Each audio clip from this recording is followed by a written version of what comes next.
दिया, आप सभी का धन्यवाद। उसके साथ साथ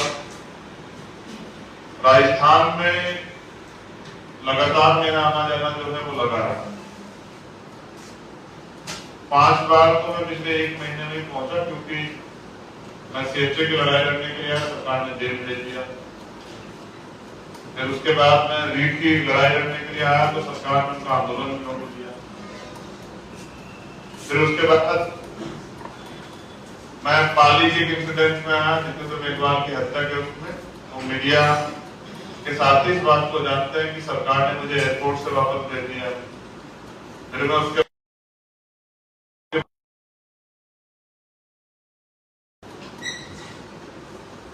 फिर मैं एक और बार आया, लेकिन इस बार मैं चुपचाप आया कि किस तरह पीड़ित परिवार से मिल लूं। फिर मैं पीड़ित परिवार से मिला, लेकिन उस दिन भी सरकार ने जबरन मुझे दिल्ली वापस भेज दिया। अब जब मैं यहाँ के विषयों पे, यहाँ के मीडिया के जरिए यहाँ के जनमानस तक अपनी बात नहीं पहुंचाऊंगा तो फिर ये जो अन्याय हो रहा है इस पे सरकार खामोशी से जो रुख इख्तियार किया वो करती रहेगी। तो आज भी मैं आया क्योंकि यहाँ लगातार एट्रोसिटी और एट्रोसिटी से बढ़ के SC, ST, OBC और माइनॉरिटी महिलाओं पे जो अत्याचार हो रहे हैं उन पर रोकथाम जरूरी। तो अपनी पिछले 2 महीने के लगभग जो हमने डाटा यहाँ से कलेक्ट किया वो मैं आपके सामने रखता हूँ कि हालात क्या है। अभी NCRB की रिपोर्ट आई है जिसमें राजस्थान में 2020 और 21 के जो बीच में 5310 से और 6337 बलात्कार के सबसे अधिक मामले जो है राजस्थान में दर्ज हैं। महिलाओं के खिलाफ 40,738 अपराधों के साथ राजस्थान दूसरे नंबर पर है। राजस्थान में 2021 में दर्ज किए गए बलात्कारों के मामले में 16.4% की सबसे ज्यादा वृद्धि हुई। National crime report bureau NCRB के 2021 के डाटा के मुताबिक पूरे देश में सांप्रदायिक हिंसा में राजस्थान का 5वां नंबर। कुछ प्रमुख घटनाएं जो अभी वर्तमान में पिछले 2 महीने 3 महीने के अंदर हुई है मैं वो भी आपके सामने रखूं। जैसे उदयपुर में अभी 9 सितंबर को जो घटना, जिसमें बड़गांव खंड में आदिवासी युवक प्रकाश बेन के दोनों पैर काटने कुचलने की खुलेआम बर्बरतापूर्ण घटना की गई और कार्रवाई के नाम पे खानापूर्ति जो है आप सबने देखी, मैंने भी दिल्ली बैठ कर देखी। अभी अजमेर में 9 सितंबर को पहले जालौर उसके बाद अजमेर में एक दलित समाज के बच्चे की जो है मौत हुई, हत्या हुई। उसकी डेड बॉडी जो है वो खान में पड़ी हुई और जो स्कूल स्टाफ था वो स्कूल बंद करके भाग गया। पाली में जो 17 मार्च 2022 की घटना है जिसमें जितेंद्र मेघवाल जो छोटे भाई थे हमारे, उसकी हत्या हुई है। उनका परिवार हमारे साथ बैठा, वो भी अपनी बात आपसे रखें। उनके बड़े भाई, मैं जब उनके परिवार से मिलने गया वहां के शासन प्रशासन ने और वहां यहाँ की सरकार के लोगों ने विश्वास दिलाया था कि हम न्याय करने में 2 तरह का व्यवहार नहीं करते। उस परिवार की हत्या के बावजूद आज तक कोई उचित मुआवजा और जो नौकरी की बात सरकार ने की थी वो नहीं दी है। यहाँ तक कि सरकार ने लाइसेंस देने की बात की थी सुरक्षा के लिए, बड़े बड़े वादे किए थे, वो लाइसेंस भी नहीं दिए। इस घटना को आप देखिए, ये मार्च की घटना है। अब तक परिवार को सुरक्षा के लिए लाइसेंस नहीं मिला, नौकरी और मुआवजा तो बहुत दूर की बात है। और प्रयास ये किया जाए किस तरह से आरोपी बच जाए, ये सत्ता के सुदर्शन के बिना संभव नहीं है किसी प्रदेश में। आज वो मैं हमारे बीच है वो अपने और जो समस्या पेश कर रहे हैं मीडिया के सामने रखेंगे। फिर 14 अगस्त 2022 को जालौर में जो इंद्र कुमार मेघवाल के साथ हुआ, अब ये बड़ा कमाल, इतनी बड़ी घटना अनटचेबिलिटी की, अस्पष्टता की, जिसपे पूरी दुनिया में आवाज उठी, अगर वहां सत्ता पक्ष और विपक्ष का एक जैसा रवैया है, ये राजस्थान में काबिल तारीफ है। क्योंकि जहां सरकार के लोग उसको झुटकाने में लग रहे हैं, मैं RSS की पत्रिका जो इस पे लिख देते झूठा मटका कांड, ये इस बात को स्पष्ट करती है कि सब लोग मिलके जो है, क्योंकि दोनों सरकारों में न्याय जारी हुआ रहा है, तो वो इसको घटना को छिपाने का काम करते हैं। यानी कि पक्ष और विपक्ष मिलके पीड़ितों की आवाज को दबाने के लिए इसमें लगे हुए हैं। और फिर आरोपियों के पक्ष में पंचायत होना तो राजस्थान में आम बात हो गई। 36 कौम के नाम पे, हम भी भारत में रहते हैं और सभी को जानते हैं, हमारा मजबूत संगठन है राजस्थान में। 36 कौम के नाम पे अपराधियों के परिवार के लोग, उनकी जाति के लोग पंचायत कर करके जिस तरह से परिवार को डराने का काम कर रहे हैं, मुख्यमंत्री चैन से एक आवाज भी नहीं उठा पा रहे। तो जो दलितों की आवाज नहीं उठा सकते, आदिवासियों को, पिछड़ों के लोगों की आवाज नहीं उठा सकते, महिलाओं की आवाज नहीं उठा सकते, वो भी मुख्यमंत्री दिल्ली में जाके बात करते हैं कि भाई कानून व्यवस्था लोकतंत्र की हत्या हो रही। अलवर थाना गाजी में जो घटना हुई थी, जिसमें पति के सामने 19 वर्षीय दलित महिला के साथ अन्याय हुआ, वो पहली घटना थी। उसी के बाद सरकार को चेत जाना चाहिए था कि हमें इन पर रोकथाम लगानी है, जबकि रोकथाम ना लगाने की बजाय उसके बाद जो घटनाएं हुई वो साबित करते कानून व्यवस्था में राजस्थान सरकार फेल। अलवर के थाना गाजी में एक नागौर में दलित समाज के एक साथी को जिंदा जलाया गया। फिर 25 अक्टूबर 2020 को खैरथल थाना इलाके के कोमपुर गांव में जो है, वहां दलित समाज के व्यक्ति को सैलरी मांगने में उसको जिंदा जला दिया गया। 23 अगस्त 2022 अलवर मॉब लिंचिंग की घटना सामने आई। यहाँ के रामबास गांव 20-25 लोगों ने ट्रैक्टर चोरी के शक में 45 साल के चिंजरेवी लाल को पीट कर मार दिया। जालोर जिला के अहोर उपखंड क्षेत्र में नीलकंठ गांव में, और सरकार कहती है, विपक्ष भी कहता है अनटचेबिलिटी यहाँ नहीं है, लेकिन वहां एक गांव पड़ता है साठन, वहां दूल्हे कुका राम को जो है मंदिर में धोख देने से रोक दिया जाता है। वहां के पुजारी जी मना कर देते हैं कि इस मंदिर में आप लोग नहीं घुस सकते हैं, और सरकार कहती है कि अनटचेबिलिटी नहीं है। घोड़ी पे बैठने पे, बारात रोकने पे कितने मामले आपके सामने हैं। जालोर जिला के संतवाली गांव में लक्ष्मण मीणा की हत्या होती है, 18 महीने बाद डेड बॉडी मिलती। एक जानवर की हत्या पे यहाँ लोग रो पड़ते हैं, ट्वीट करते हैं, लेकिन इंसान की 18 महीने तक जो गायब रहता है उसकी हत्या पे कोई बात नहीं होती। और आज भी कोई खुलासा नहीं हुआ।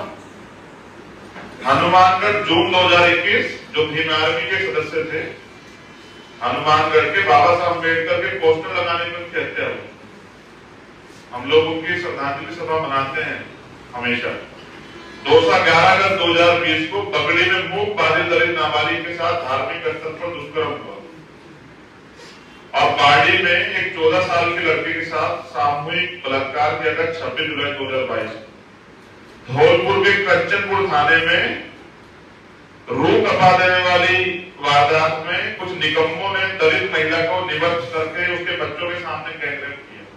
अगर आजाद भारत में किसी के साथ इतना उत्पीड़न होता है और सरकार उससे चुप है, और मेरे बराबर में मुकेश, कैप्टन मुकेश जी बैठे हुए, उनके बेटे जो इसी सरकार में कर्मचारी हैं, हर्षादित्य वाल्मीकि, सरकार के विधायक उनको जिस तरह से उनके साथ मारपीट करते हैं, वो बकायदा बयान देते। वो तो जिंदा है, अगर नहीं रहते तो पता नहीं क्या होता। वो जिंदा होते बयान देते हैं कि मेरे साथ विधायक जी ने किया। विधायक जी, कलेक्टर और एसपी मिलकर जो है विधायक जी का स्वागत करते हैं, और एक दिन में विधायक जी को बेल मिल जाती है। और इतने इश्यूज हैं मैं कह नहीं सकता। इतना अन्याय जो है यहाँ जारी है और सरकार चुप चपाए बैठी है। इसलिए आज हम मीडिया से मुखातिब हुए कि अपनी बात रखें। तो मैं समझता हूं सरकार को चाहिए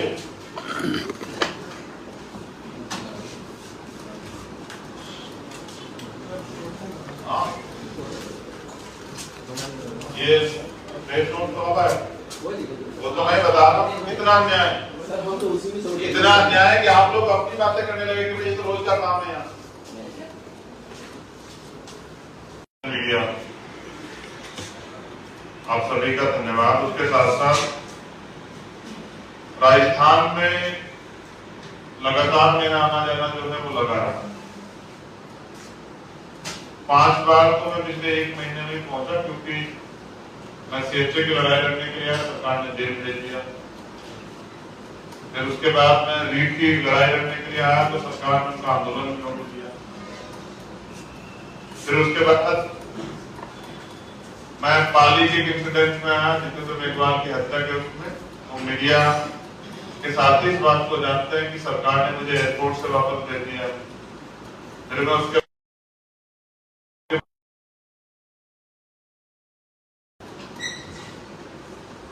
फिर मैं एक और बार आया, लेकिन इस बार मैं चुपचाप आया कि किस तरह पीड़ित परिवार से मिल लूं। फिर मैं पीड़ित परिवार से मिला, लेकिन उस दिन भी सरकार ने जबरन मुझे दिल्ली वापस भेजा। अब जब मैं यहाँ के विषयों पे, यहाँ के मीडिया के जरिए यहाँ के जनमानस तक अपनी बात नहीं पहुंचाऊंगा, तो फिर ये जो अन्याय हो रहा है इस पे सरकार खामोशी से जो रुख अख्तियार किया वो करती रहेगी। तो आज भी मैं आया क्योंकि यहाँ लगातार एट्रोसिटी और एट्रोसिटी से बढ़ के SC, ST, OBC और माइनॉरिटी महिलाओं पे जो अत्याचार हो रहे हैं उन पर रोकथाम जरूरी। तो अपनी पिछले 2 महीने के लगभग जो हमने डाटा यहाँ से कलेक्ट किया वो मैं आपके सामने रखता हूँ कि हालात क्या है। अभी NCRB की रिपोर्ट आई है, जिसमें राजस्थान में 2020 और 21 के जो बीच में 5310 से और 6337 बलात्कार के सबसे अधिक मामले जो है राजस्थान में दर्ज हैं। महिलाओं के खिलाफ 40,738 अपराधों के साथ राजस्थान दूसरे नंबर पर। राजस्थान में 2021 में दर्ज किए गए बलात्कारों के मामले में 16.4% की सबसे ज्यादा वृद्धि हुई। National crime report bureau NCRB के 2021 के डाटा के मुताबिक पूरे देश में सांप्रदायिक हिंसा में राजस्थान का 5वां नंबर। कुछ प्रमुख घटनाएं जो अभी वर्तमान में पिछले 2 महीने 3 महीने के अंदर हुई है, मैं वो भी आपके सामने रखूं। जैसे उदयपुर में अभी 9 सितंबर को जो घटना, जिसमें बड़गांव खंड में आदिवासी युवक प्रकाश बेल के दोनों पैर काटने कुचलने की खुलेआम बर्बरतापूर्ण घटना की गई और कार्रवाई के नाम पे खानापूर्ति जो है आप सबने देखी, मैंने भी दिल्ली बैठ के देखी। अभी अजमेर में 9 सितंबर को, पहले जालौर उसके बाद अजमेर में एक दलित समाज के बच्चे की जो है मौत हुई, हत्या हुई। उसकी डेड बॉडी जो है वो खान में पड़ी हुई और जो स्कूल स्टाफ था वो स्कूल बंद करके भाग गया। पाली में जो 17 मार्च 2022 की घटना है, जिसमें जितेंद्र मेघवाल जो छोटे भाई थे हमारे, उसकी हत्या हुई है। उनका परिवार हमारे साथ बैठा, वो भी अपनी बात आपसे रखें। उनके बड़े भाई, मैं जब उनके परिवार से मिलेगा, वहां के शासन प्रशासन ने और वहां यहाँ की सरकार के लोगों ने विश्वास दिलाया था कि हम न्याय करने में 2 तरह का व्यवहार नहीं करते। उस परिवार की हत्या के बावजूद आज तक कोई उचित मुआवजा और जो नौकरी की बात सरकार ने की थी वो नहीं दी है। यहाँ तक कि सरकार ने लाइसेंस देने की बात की थी सुरक्षा के लिए, बड़े बड़े वादे किए थे, वो लाइसेंस भी नहीं दिए। इस घटना को आप देखिए, ये मार्च की घटना है। अब तक परिवार को सुरक्षा के लिए लाइसेंस नहीं मिला, नौकरी और मुआवजा तो बहुत दूर की बात है। और प्रयास ये किया जाए किस तरह से आरोपी बच जाए, ये सत्ता के सुदर्शन के बिना संभव नहीं है किसी प्रदेश में। आज जो मैं हमारे बीच है वो अपने और जो समस्या पेश कर रहे हैं मीडिया के सामने रखेंगे। फिर 14 अगस्त 2022 को जालौर में जो इंद्र कुमार मेघवाल के साथ हुआ, अब ये बड़ा कमाल, इतनी बड़ी घटना अनटचेबिलिटी की, स्पष्टता की, जिसमें पूरी दुनिया में आवाज उठी। अगर वहां सत्ता पक्ष और विपक्ष का एक जैसा रवैया है, ये राजस्थान में काबिले तारीफ है। क्योंकि जहां सरकार के लोग उसको झुटकाने में लग रहे हैं, RSS की पत्रिका जो इसमें लिख देते हैं झूठा मटका कांड। ये इस बात को स्पष्ट करती है कि सब लोग मिलकर जो है, क्योंकि दोनों सरकारों में अन्याय जारी हुआ रहा है, तो वो इसको घटना को छिपाने का काम करते हैं। यानी कि पक्ष और विपक्ष मिलकर पीड़ितों की आवाज को दबाने के लिए इसमें लगे हुए हैं। और फिर आरोपियों के पक्ष में पंचायत होना तो राजस्थान में आम बात हो गई। 36 कौम के नाम पे हम भी भारत में रहते हैं और सभी को जानते हैं, हमारा मजबूत संगठन है राजस्थान में।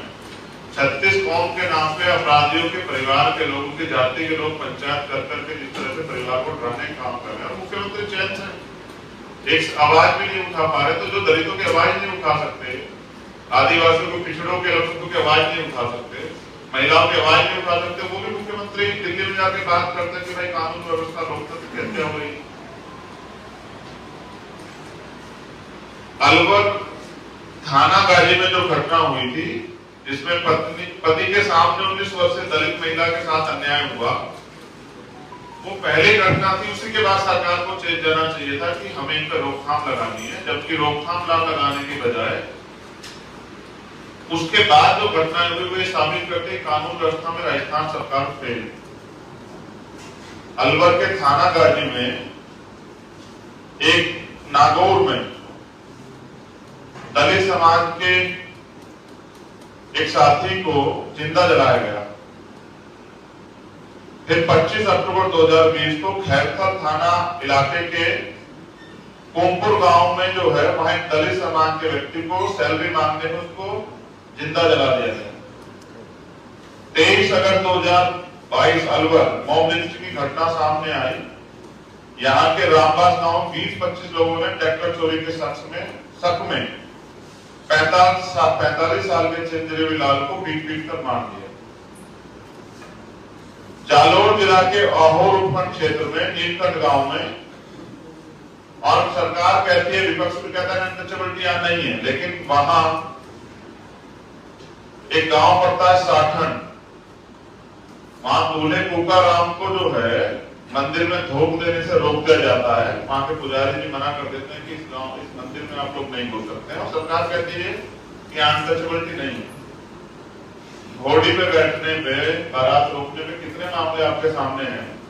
जालोर जिला के संतवाली गांव में लक्ष्मण मीणा की हत्या होती है, 18 महीने बाद डेड बॉडी मिलती। एक जानवर की हत्या पे यहाँ लोग रो पड़ते हैं, ट्वीट करते हैं, लेकिन इंसान की 18 महीने तक जो गायब रहता है उसकी हत्या पे कोई बात नहीं होती। और आज भी कोई खुलासा नहीं हुआ। हनुमानगढ़ जून 2021 जो भीम आर्मी के सदस्य थे, हनुमानगढ़ के बाबा साहब अम्बेडकर के पोस्टर लगाने में उनकी हत्या हुई।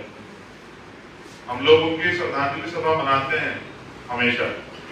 11 अगस्त 2020 को पगड़ी में मूक बाधित दलित नाबालिग के साथ धार्मिक स्थल पर दुष्कर्म हुआ।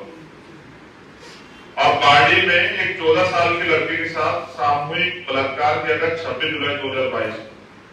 धौलपुर के कंचनपुर थाने में रूह कपा देने वाली वारदात में कुछ निकम्मों ने दलित महिला को निवर्त करके उसके बच्चों के सामने गैंगरेप किया।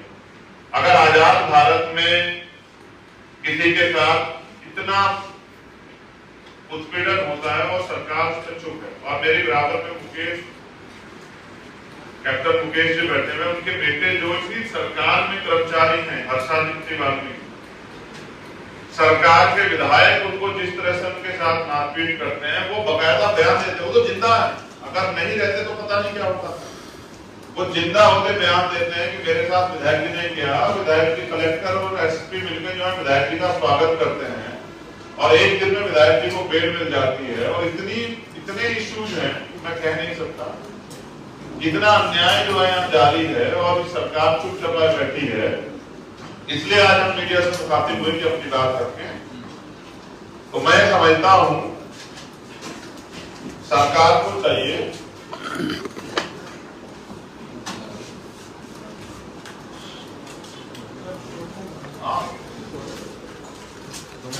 ये प्रेस नोट तो अब है, वो तो मैं बता रहा हूँ कितना अन्याय, इतना अन्याय कि आप लोग अपनी बातें करने लगे कि ये तो रोज का काम है यहाँ।